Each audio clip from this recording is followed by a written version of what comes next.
અમદાવાદના નાના ચિલોડા વિસ્તારમાં આવેલા ફ્લેટમાં ચાલતા કોલ સેન્ટરનો નરોડા પોલીસે પર્દાફાશ કર્યો છે।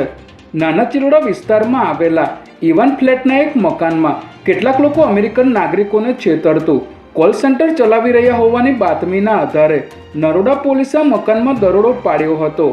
પોલીસના મકાનમાંથી એક સગીર સહિત 5 જેટલા લોકો તેમજ અલગ અલગ 5 લેપટોપ અને 10 મોબાઈલ તથા હેડફોન સહિતનો મુદ્દામાલ મળી આવ્યો હતો। ત્યારે તમામ આરોપીઓને પોલીસે અટકાયતમાં લઈને આગળની કાર્યવાહી હાથ ધરી છે।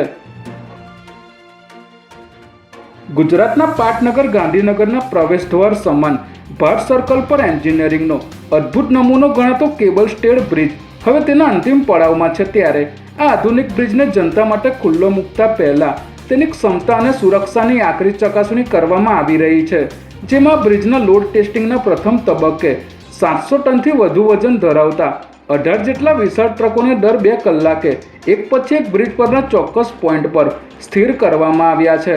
આ ભારેખમ ટ્રકો દ્વારા બ્રિજના મુખ્ય માળખા અને તેને ટેકો આપતા મજબૂત કેબલ્સ પર આવતા દબાણનું ઝીણવટભર્યું નિરીક્ષણ કરવામાં આવી રહ્યું છે। સ્ટેટ મોનિટરિંગ સેલના એમડી ડ્રગ્સના એક કેસમાં નાસ્તા ફરતા વોન્ટેડ આરોપીને અમદાવાદ ક્રાઇમ બ્રાન્ચે ડાણી લીમડામાંથી 468 ગ્રામથી વધુ એમડી ડ્રગ્સ સાથે ઝડપી પાડ્યો છે। પકડાયેલો આરોપી નોમાન શેખ છેલ્લા ઘણા સમયથી એમડી ડ્રગ્સનો ધંધો કરતો હતો।